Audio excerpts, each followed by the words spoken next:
A peste negra, uma pandemia que parou o mundo. Numa época onde não existia tecnologia, não existia conhecimento da medicina. A peste negra, seus símbolos, sua máscara, a vestimenta. Os médicos, alguns por formação na medicina, outros por solidariedade, de querer ajudar, de querer entender da onde vinha essa doença, como surgia, quais eram os seus sintomas, como curar, como aliviar a dor e o sofrimento, como evitar a morte. Peste bubônica, ou peste negra, ou, como ficou conhecida, a praga de Justiniano. Acredita-se que tenha tido origem na Ásia há mais de 2000 anos. Pesquisadores escrevem em seus artigos que muito antes da chegada dos navios da morte, que eram navios que faziam a travessia transportando mercadoria e, infelizmente, pessoas como os escravos, muitos europeus já tinham ouvido rumores sobre uma peste que se espalhava rapidamente e abria caminho de morte por entre as rotas e vilarejos. A maior epidemia da peste negra foi no século XIV na Europa. Nos tempos medievais, a peste negra matou milhares de pessoas e desencadeou um desastre econômico. Devido à situação, os médicos comunitários foram valiosos e reconhecidos. Por isso, receberam alguns privilégios. Eram livres para realizar autópsias, usar medicamentos, usar práticas que às vezes não era exatamente uma prática correta e muitas vezes proibida, mas sem entender o que de fato trazia a peste negra até as pessoas ou quais eram seus sintomas, esses médicos tinham liberdade para avaliar e tentar práticas que pudessem curar e pôr fim à peste negra. Sintomas e tratamentos. Na verdade, os sintomas, eles não tinham uma linha sequenciada desses sintomas. Os sintomas, eles não tinham uma linha real, não havia exatamente uma base de como esses sintomas aconteciam e o que de fato eles eram. O mais conhecido eram os inchaços e algumas pessoas acabavam ficando com uma coloração escura em algumas partes do corpo. A soma desses dois, do inchaço e da coloração, é que os médicos começaram a usar como sendo os principais que realmente causavam a peste negra. O problema é que eles não sabiam nem como isso estava acontecendo e nem exatamente qual era o processo de cura. Haviam outros pequenos sintomas que também aconteciam. O problema foi exatamente nesse ponto. Nem todos esses outros sintomas que as pessoas tinham, mais tarde foi-se entender que não estavam ligados à peste negra. Mas aí já era um pouco tarde, pois muitas pessoas foram afastadas de suas casas, retiradas, levadas para um outro local, um isolamento, onde acabaram morrendo. E muitas não tinham de fato a peste negra. Alguns métodos utilizados estavam em diversos remédios. A prática de sangria, colocando rãs ou sanguessugas. A intenção era que essa prática ajudava a equilibrar os humores. Remédios naturais e práticas naturais também eram usadas.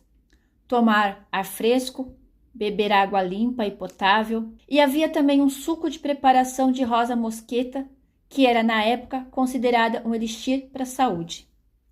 Mas por trás da doença havia uma equipe de médicos que tentavam trazer o alívio e colocar fim a essa doença. Quem foram os médicos da peste negra? Os médicos tinham algumas funções importantes. Além de cuidar daqueles que estavam infectados, eles também faziam um registro de cada sintoma, de cada situação. A intenção era manter um registro público, isso era obrigatório, para que outros médicos também pudessem acompanhar e existir uma comparação. Dessa forma, tentavam achar como estavam surgindo esses sintomas, quais eram as atitudes das pessoas para ter determinado sintoma e o que eles estavam usando para que a pessoa tivesse cura. A maioria dos médicos que ajudaram em campo, cuidando das vítimas, nem sempre eram realmente médicos por formação. Era comum, por causa da peste, as pessoas terem medo de se aproximar, de cuidar dos que realmente precisavam. Mas haviam pessoas que não tinham a medicina na formação, mas tinham a solidariedade e a vontade de conseguir fazer com que essa doença pudesse parar. Esses médicos receberam um nome: médicos da peste da comunidade ou municipais. Eram pessoas que possuíam outros trabalhos, os mais diversos, e eram treinados por um médico para exercer a função de cuidar das pessoas. E por mais que existisse o medo da morte, o que os movia era ajudar o maior número de pessoas que pudessem. Eles eram vendedores de frutas, sapateiros ou qualquer outra profissão. E eram escolhidos de duas formas: ou iam por escolha própria, o que aconteceu com a maioria desses médicos, ou alguns eram convocados. Mas durante essa época também haviam médicos que exerciam a profissão, com a intenção também de ajudar as pessoas, e se colocaram à frente dessa situação. Guy de Chauliac. O Papa Clemente VI foi o médico mais honrado. Foi o primeiro a estudar essa doença e foi por causa dela que ele morreu. Nostradamus. Ele pesquisou e ajudava com conselhos profissionais sobre a medicina preventiva, entre elas sobre a remoção dos cadáveres infectados e como não sangrar o paciente. Ele pesquisou e ajudava também com conselhos profissionais, também sobre os cuidados que poderiam auxiliar: tomar ar fresco, beber água limpa e potável. E foi através do conhecimento dele que os outros médicos passaram a ministrar o suco de rosa de mosqueta, o elixir para a saúde. Giovanni de Ventura. Atuava na cidade italiana no ano de 1479. Foi contratado para ser o médico da peste e foi de grande ajuda. Já era médico formado e certificado de uma universidade reconhecida na época. Nialo Glassen. Médico irlandês, atuou na Espanha, França e Itália e ganhou respeito e admiração pelo seu trabalho prestado. Ajudou no tratamento de inúmeras pessoas. Ambroise Paré. Foi de grande importância para a época. Seu reconhecimento era como cirurgião barbeiro francês. Foi considerado um dos pais da cirurgia e da patologia forense moderna e é um pioneiro em técnicas cirúrgicas e medicina de campo de batalha, especialmente no tratamento de feridas. Exerceu sua função para os reis Henrique II, Francisco II, Carlos IX e Henrique III. Mas tratava todas as pessoas. Não fazia diferença pela condição social e ensinou muitos outros médicos que estavam ali por solidariedade a atuar em campo. Paracelso. Ele foi um médico suíço, alquimista, teólogo e filósofo da Renascença alemã, um dos pioneiros em vários aspectos da revolução da medicina. Theodor Zwingli. Foi um médico suíço e estudioso humanista, fez contribuições significativas para os gêneros emergentes da referência e da literatura de viagem. Charles Delorme. Médico francês que teve uma grande importância para a época, como médico e estudioso. Como médico, cuidou de muitos membros da realeza que estavam infectados, inclusive o rei Luís VIII e Gastão de Orleans, filho de Maria de Médici. E como estudioso e pesquisador, desenvolveu a máscara e as vestimentas do ano de 1619, que os médicos usavam como proteção. Máscaras, ervas, vestimentas e adereços da época da peste negra. Charles Delorme. Ele estudou a peste negra e pensava, como todos na época, que a doença vinha pelo ar. Dessa forma, era preciso que os médicos pudessem se proteger às máscaras da peste negra. Charles Delorme.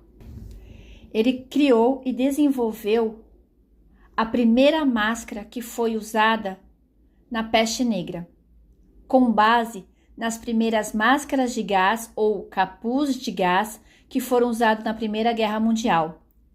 Essa máscara da Guerra Mundial foi desenvolvida e criada por Newfoundlander Clooney McPherson. Ele formou-se como médico e serviu como principal oficial médico do 1º Regimento de Terra Nova da Brigada de Ambulância de Saint-Jean durante a Primeira Guerra Mundial. As máscaras da peste negra eram feitas de couro. Possuíam 2 aberturas para os olhos, dos quais eram fechados por vidro, e o nariz em forma de cone ou bico, com 2 pequenos orifícios de cada lado para permitir a entrada de ar.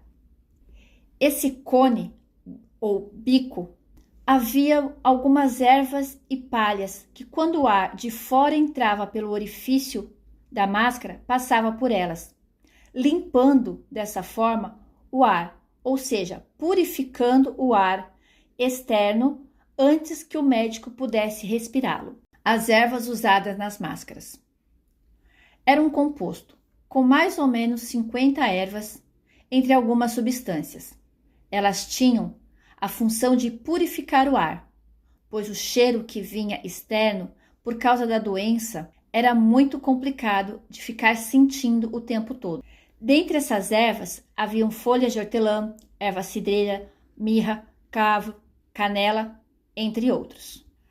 Dentre as substâncias estava, por exemplo, a carne de víbora, mel, palha de fumo, cânfora, pétalas de rosa, pétalas de cravo, esponjas com vinagre, e havia também um remédio chamado Laudanum. Era um medicamento à base de vinho branco, açafrão, cravo, canela e ópio, desenvolvido pelo alquimista e médico Paracelso. Mas a máscara era apenas um dos adereços ou uma das vestimentas que ajudavam nessa proteção com os médicos.